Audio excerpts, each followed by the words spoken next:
영어는 특히 자녀가 가고자 하는 대학 진로에 따라서 두 가지 형태로 구분해서 준비해야 최상의 성과를 거둘 수가 있는데요. 그래서 아무리 영어 공부를 잘한다 해도 또 영어 공부를 나름 열심히 한다고 생각했는데도 결과가 이걸 모르게 되면 형편없이 나오고 시간 낭비, 돈 낭비까지 하게 되는 이런 엄청난 실수를 하게 되거든요. 안녕하세요. 드림맘입니다. 오늘은 아이가 최상의 영어를 할 수 있는 두 가지 방법에 대해서 말씀을 드릴 건데요. 이제 학생들을 가르치고 또 제 아이를 키우면서 수많은 사례를 통해서 정말 영어를 확신하게 된 게 영어 자체를 잘하는 아이보다 자신의 진로에 맞게 영어 준비를 한 아이들이 압도적으로 대학을 잘 지나겠다는 거죠.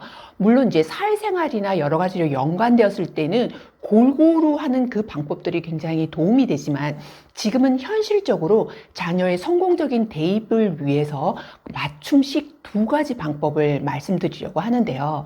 이제 제가 자신 있게 또한 말씀드릴 수 있는 건 우리 아이 영어 심동 만들기 저자이기도 하고 또한 대치동에서 빡센 영어 내신과 또 경시, 심지어 국제학교로 가서도 제 아들이 이과생임에도 불구하고 영어에 대해서 제대로 톡톡히 덕을 봤거든요.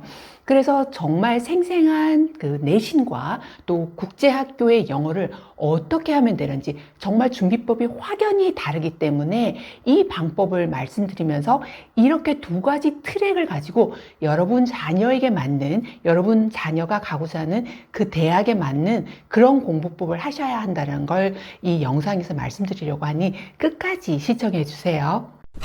지금부터는 수능과 내신 1등급을 받는 방법부터 먼저 말씀을 드릴게요. 어린 나이라면 리딩부터 라이팅에 이르기까지 네 가지 영역을 골고루 하는 게 맞는데요. 근데 초등 고학년이 되면 판을 다르게 짜셔야 해요. 이제 설령 영어를 잘 못하는 아이라 하더라도 이런 방법으로 영어 1등급을 받을 수가 있는데요. 고학년일 경우에 수능과 내신은 단어, 문법, 독해를 중점적으로 준비하면서 입시 트랙을 타셔야 해요. 그렇게 되면은 아이가 이제 적어도 다른 공부도 해야 하고 또 영어를 설령 잘 못한다 하더라도 또는 영어를 잘하는데 이런 부분에서 간과하고 이렇게 약간 입시와 다른 영역의 공부를 하고 있었다면 여기에서 이제는 중점적으로 단어와 문법, 독해를 집중하셔야 하는데요. 그래서 내 아이가 방향이 제대로 맞게 가고 있냐라고 할 때는 토플보다는 토플은 네 가지 영역을 골고루 다루고 있고 또 성인의 어휘들이 많이 있기 때문에 특수한 어떤 특목고를 바라고 한다면 모르겠지만 일반적으로 수능과 내신을 생각을 하게 된다면 단어와 간단한 문법, 독해 위주로 공부를 하고 그 방법이 맞는지를 확인하기 위해서 고1, 고2 모의고사, 수능 모의고사를 풀어보면서 내 아이가 제대로 가고 있는지를 체크해 보신다면 시간도 확연히 줄이고 정말 영어에 있어서는 걱정 없이 1등급을 받을 수가 있어요. 영어를 이제 정말 잘하던 아이도 또는 이제 영어를 잘 못하던 아이도 결국은 고등학교를 올라가서 수능 때 좋은 점수를 받을 수 있는 이유는 초등 고학년 때부터 미리 그 입시 트랙을 잘 타고 그 방향에 맞게 이렇게 준비를 했기 때문인데요.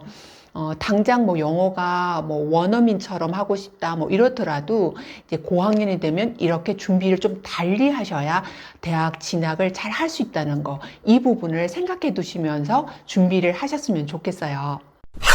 그럼 이제 국제학교를 준비하는 영어 또는 이제 해외를 가겠다라고 생각을 했을 때에는 어떻게 준비하는 게 정말 점수를 올리기에 좋으냐면 이거는 리딩, 리스닝, 스피킹, 라이팅 모두를 골고루 하지만 특히나 분석적인 리딩 그리고 창의적 글쓰기에 신경을 많이 써야 하는데요.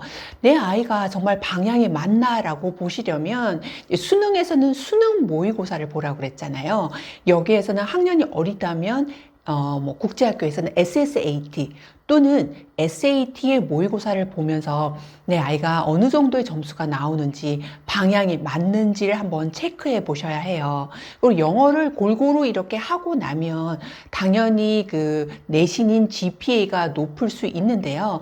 여기에서뿐만 아니라 수능에서 수능 모의고사를 보듯이 여기에 국제학교에서는 이제 SAT를 보게 되잖아요. 그렇기 때문에 SAT나 IB를 잘 보기 위해서는 무엇보다도 분석적인 리딩과 창의적인 글쓰기가 정말 중요하다는 걸 알아두셨으면 좋겠는데요. 어릴 때부터 글쓰기 훈련을 했기 때문에 막상 이제 조금 늦게 들어가게 되면 그 부분에서 많이 이렇게 힘들어하고 숙제를 할 때도 다 영어로 써야 하잖아요.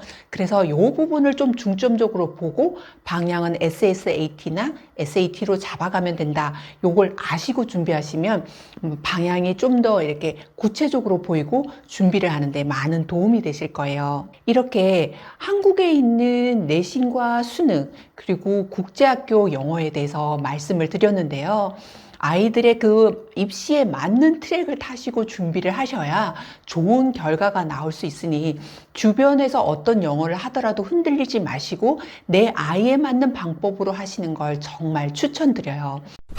이렇게 여러분 자녀가 최상위권이 되는 입시 두 가지 방법에 대해서 말씀을 드렸는데요. 여러분이 준비를 하시는데 정말 도움이 되는 그런 영상이었기를 바라고 다음 시간에도 꼭 필요한 정보로 찾아올게요. 감사합니다.